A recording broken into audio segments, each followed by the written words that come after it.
Bismillahirrahmanirrahim. Alhamdulillahi Rabbil Alamin. Wassalatu wassalamu ala Rasulillah wa ba'd. Assalamualaikum warahmatullahi wabarakatuh. May tanong dito ang ating kapatid, si Tunil War. Sheikh, ako'y balik Islam at isang personal driver.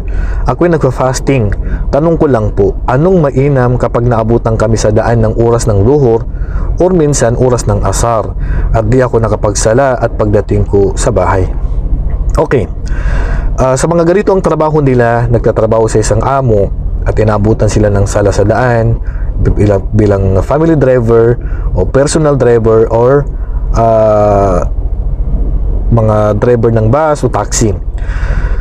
Kung kaya niyo pong bumaba sa oras po ng duhur, obligado po. Kailangan niyo pong tumigil at dapat may dala kayong sadyada o prayer mat para magamit niyo sa daan para magsagawa ng sala. At kung walang tubig, magtayammum kayo. Hindi pwede na saka ka magsala is asar. Lalong-lalo na hawak mo yung oras kasi ikaw ang driver. Okay? So, kailangan isagawa niyo po ang sala sa takdang oras nito hanggat maaari.